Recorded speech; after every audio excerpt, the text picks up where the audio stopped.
Welcome back to another Canon Cloak and Dagger recap. I'm your host Terry, and I'm gonna get right into it. This is episode 8, Ghost Stories, by the way. But I'm gonna get right into it. Thought this was an extreme step back or step down from the last episode. If you listen to me, you know I was absolutely thrilled with episode 7. Just over the moon with how, they turned everything around and gave me everything I wanted. But as I said in the tweet, and I know the season's already filmed, but I was like, look, whoever was involved in season 7, y'all need to get that team together and just make them the team, because they understood. And whether it was the director, the writer, I don't know. I didn't take time to look through it. I'm just saying that is what Cloak and Dagger should be. This episode, right back to the same old, same old. So I can't say it was extra terrible. It was kind of on par with the other sucky episodes prior, where, again, one story between Tandy and Ty is more interesting, which is always Tandy. And then Ty is just overacting. And okay, if you think he's a good performer, fine, whatever the dude name is. Let's just talk about the writing. The man said, my plan is to pretend to be a ghost and scare the guy into confessing.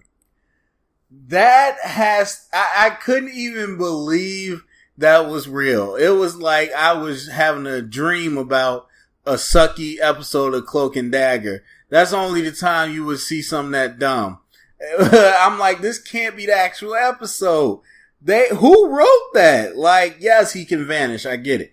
But he looks nothing like Billy. Now, the one thing I will say is this show is not shy about pushing the parameters of what people look like. And we know TV and movies, look, usually how you look, that's how you look when you grow up for the most part, especially in the face.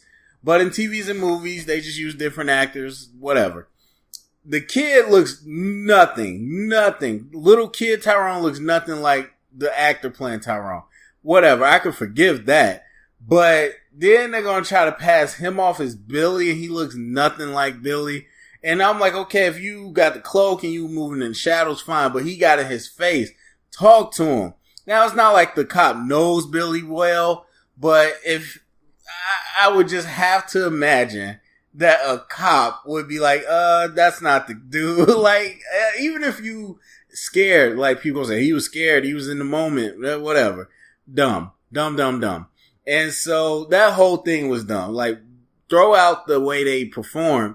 It was just stupid. And then these two other cops, one's a regular beat cop, one's a detective. They decide to go along with it. What? That plan is idiotic. Even if you can teleport. And so that was trash. That was trash. That was trash. Tandy, I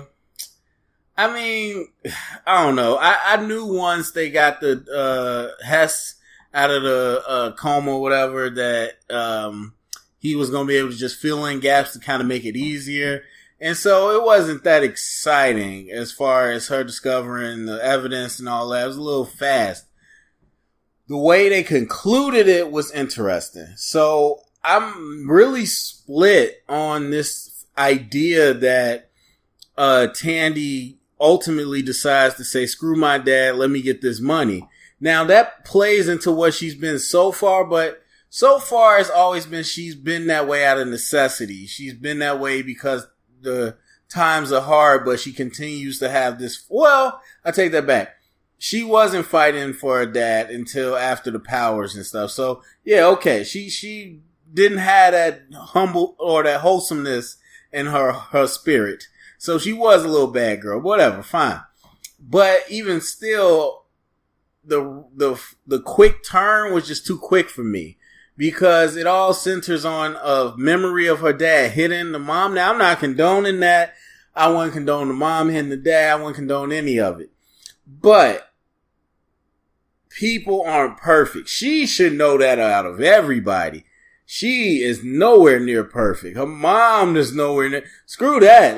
Her mom, druggy up and alcoholic and wasn't responsible for her as a mom.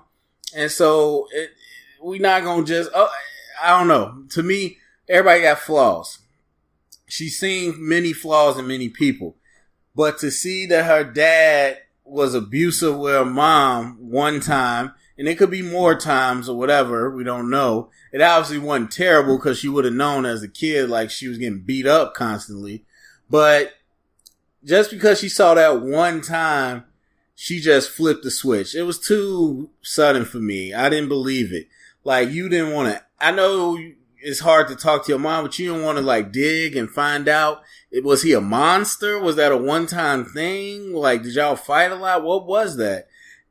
You didn't even ask. You just, screw that dude. And I get not caring about restoring his good name because he was, okay, whatever, fine. That's your opinion.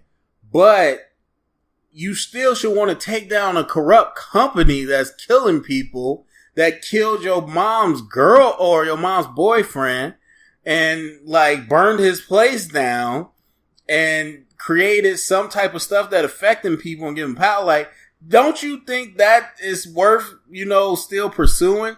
I thought it was a clear moment of, okay, this isn't for my dad. I gotta do this because it's the right thing. Like a hero moment. And no, she pulled a Deadpool. She's like, yeah, after that, I'll take the money.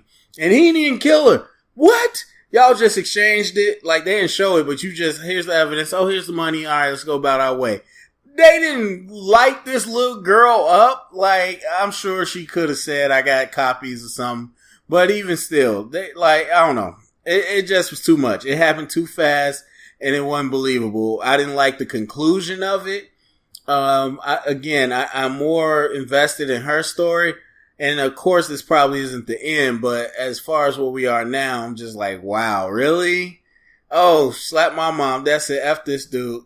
Like, come on, he was your dad. And even if he was abusive, he was your dad. But even on top of that, he was murdered. Like, you knew he was set up. And so, it's just, I don't know. Too much for me. So, overall, I think the episode was just kind of trash. Not trashy. It was so below average. I didn't like it. I gave it a C-.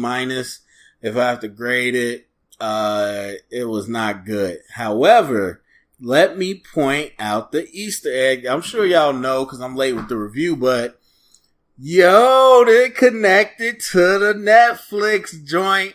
I still don't know the lady cop's name or detective, but she said they weirdly just skipped over the fact he has powers.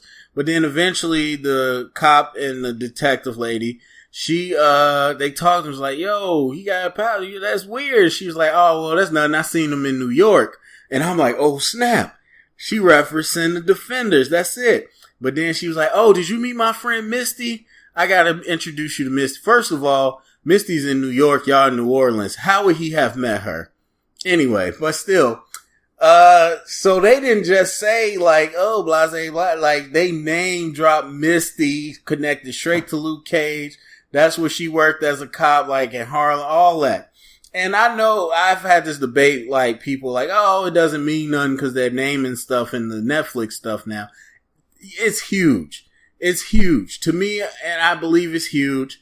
It shows a fundamental change in the way they're approaching the shows to where it used to be the incident. It used to be the big green guy, the guy with the hammer. And then now we see Stan Lee cameo, like his face in the shows. We see Jessica Jones saying Captain America, having a little Captain America toy.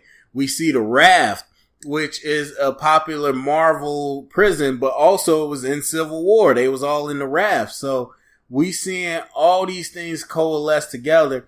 And it's for the move. If you don't know, Disney's going to have their own streaming service. So there's no longer going to be a Netflix version. There's no longer going to be a Freeform. They're going to take all that stuff. And most likely if they win Fox, they're going to take all that stuff from those shows and they're going to put it all on their Disney service. So you could easily cross over because now it's not, oh, Netflix here, Freeform there. It's going to be just Marvel.